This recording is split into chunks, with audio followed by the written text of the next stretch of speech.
Jackson Creek is a large part of the Otonabee Conservation Watershed. It includes some very scenic areas such as the Jackson Creek Trail that takes you from the heart of downtown up into the headwaters of the creek. It traverses some beautiful terrain, bodies of water, and wetlands.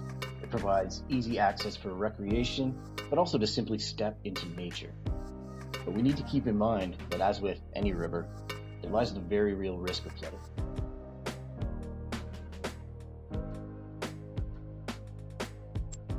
A floodplain is any area of land that can be affected during a flood or high water. Floodplain mapping is the exercise of accurately drawing these limits on maps, and we call it the regulatory floodplain.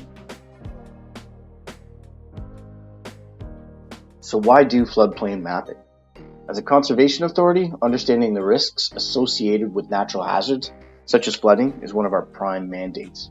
Jackson Creek flows through downtown Peterborough, the historic and commercial heart of the community.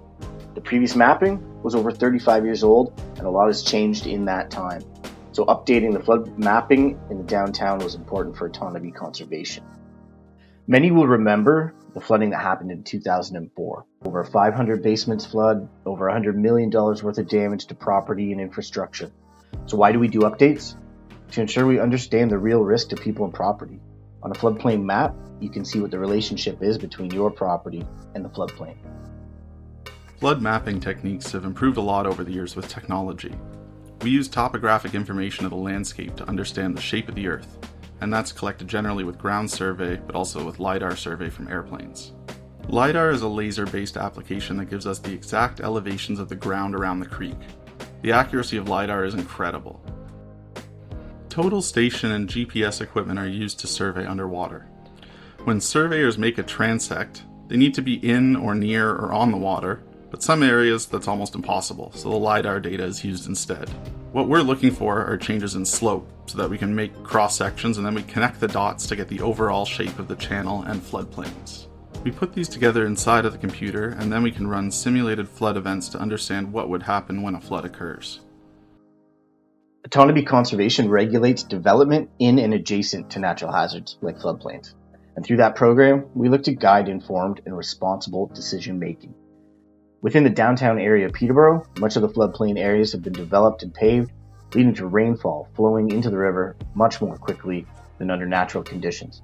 The flood risk to downtown Peterborough from Jackson Creek has been understood for quite some time, and Otonabee Conservation and the City of Peterborough have taken steps to reduce the flood risk downtown by reducing flood flows and directing flows away from people and property. The weir might not look like much from above ground, but underneath there's a whole lot of structure built to withstand large-scale flooding. Its purpose is to hold back water during flooding, slowing the flow of the river, and reducing flood risk downstream within downtown Peterborough.